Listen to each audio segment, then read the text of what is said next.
Merhaba arkadaşlarım. So I'm going to talk about some of the books that I've read recently. And I've read some gems and I've read some really bad books. The first book I want to talk about is Beyond Order. Stop it. Get some help.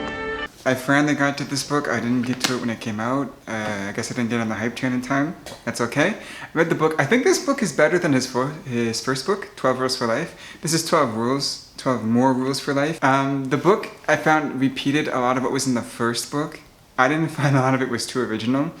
And some of the stuff that was a bit more original I found was already borrowed from Jung. And since I'm kind of binge reading Jung at the moment, I felt like it was like a drier or like a washed down version of Jung. If you could say like Jung goes into like the depths of Jungian psychology, Peterson goes into the reasons why Jungian psychology is important. I would kind of give that analogy. And on top of that, there's some ideas in here that he does suggest that I think are going against human nature. He has the same problem that most self-help industries have, where they suggest you should do something that you cannot actually do as a human being. The one example that I wrote an essay about the other day was abandoning ideology and how ideology oversimplifies things. I agree that like we shouldn't oversimplify things and so on and so forth, but like you can't abandon ideology because even like to suggest that abandoning an ideology is in itself an ideology. I don't want to get into that. You know, Nietzsche said that words like cat, dog, they're often short words, which is of course genius.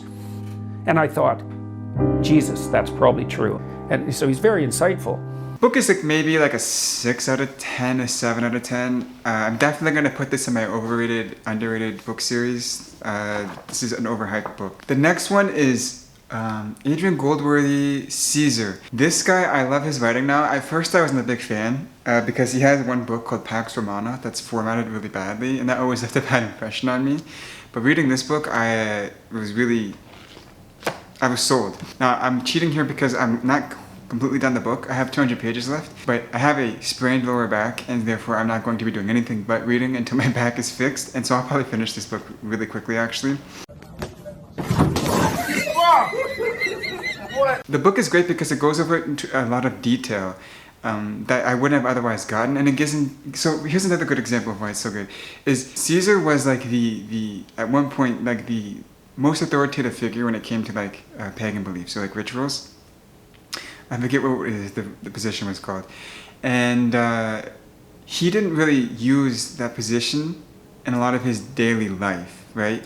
And he commented, Adrian Goldsworthy commented that this is probably because Caesar, like many other important Romans at the time, didn't actually believe in the religion that they were following, but they believed in the rituals that they were practicing, and that there was an importance to the rituals, but not so much to the actual beliefs inside their pagan religious systems, right? So he was the most religious person possible, like the most, he had the highest religious authority position possible in the Roman Empire, yet he never used it ever in his own writings or in his political talks with other people or anything like that, which is a really good point that was made in this book. Basically, there's a lot of detail over Caesar's life and the different facts that you could find about Caesar's life, and that's why I like this book. It doesn't pull the punches on the detail. So overall, I would give this like a 8 out of 10 or a 9 out of 10.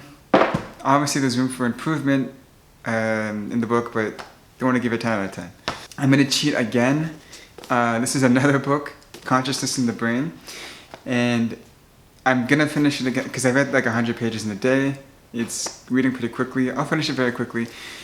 I would say this is a really good book as well. What it kind of tries to teach is this thing called the global neuronal hypothesis, that there's a set of neurons in the frontal cortex that kind of reach into like every area of the brain, and when information becomes conscious, it's because these neurons have kind of activated.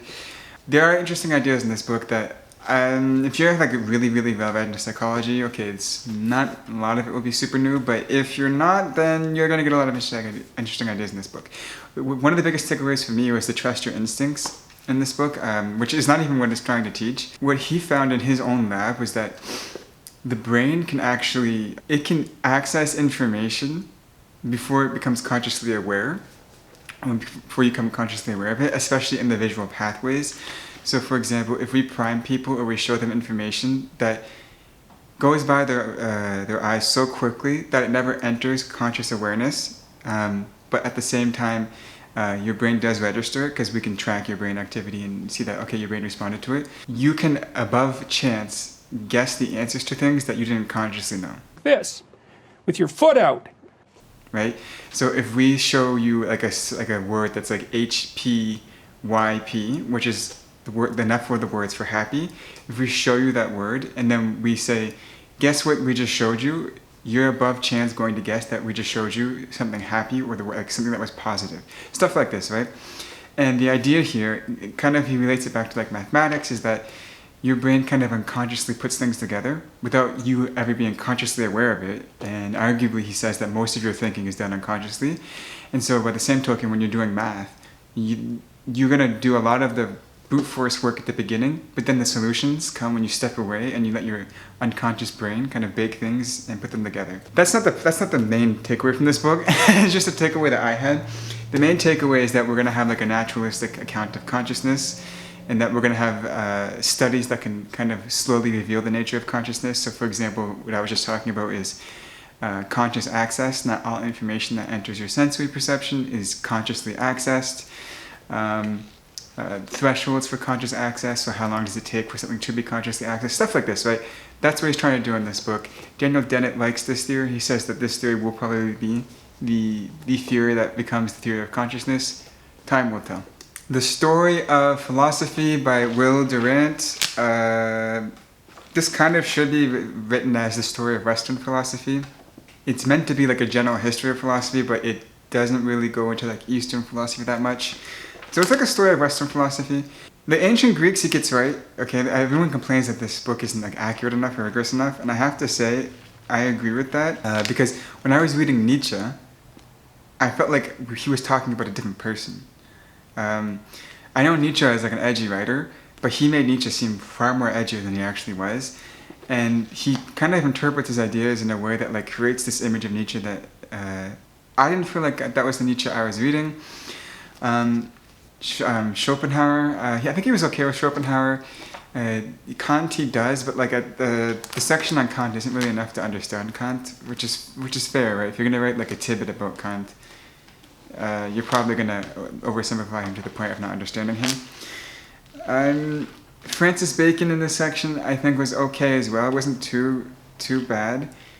I don't know. I wouldn't read this book if you want like a history of philosophy book. If you just want a quick like overview that's like gonna be fun to read, then maybe read this. Don't get this edition. The margins and the size are all like messed up. I would say this book is like a 6 out of 10, 6.5 because the writing style is really good. But other than that, there are way better alternatives to this book out there. Man and His Symbols by Carl Jung.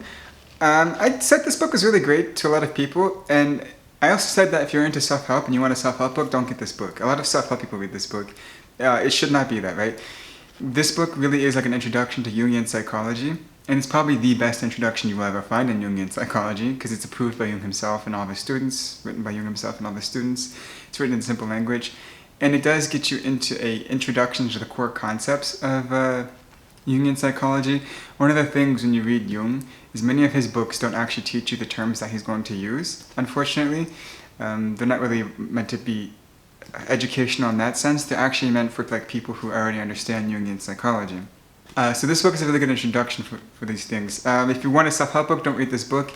I'm going to make another video where I talk about how Man in Search for His Modern Man in the Search for the Soul. It might be a better self-help book if you want to read a Jung book than this book, because this book is not about self-help at all. And I would say this book is actually an 8 out of 10 because of the fact that it's such a good introduction to Jungian psychology. The actual content or subject matter is extremely esoteric and not all that practical, but it's very interesting and fun to read and a good way to get into Jungian psychology. Now, to go along with that book, I have Introduction to Symbolism, Alchemy by Dr. von Franz. I wouldn't actually say this is an introduction to symbolism in the Jungian sense. It's more like a gentle like exposure to symbolism, because you're not actually going to be taught too many terms. What you're going to be taught is how to interpret symbols, and how he interprets symbols is going to be different than how another alchemist would interpret symbols, or a Jungian analyst would interpret symbols.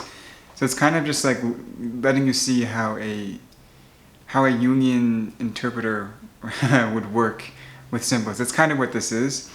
It is somewhat interesting, and you do get a lot of the interesting Jungian ideas about like the dark side or your shadow and so on and so forth, and how you need to integrate this into who you are as a person. But if you want to get a good intro to Jungian psychology, again, don't get this book.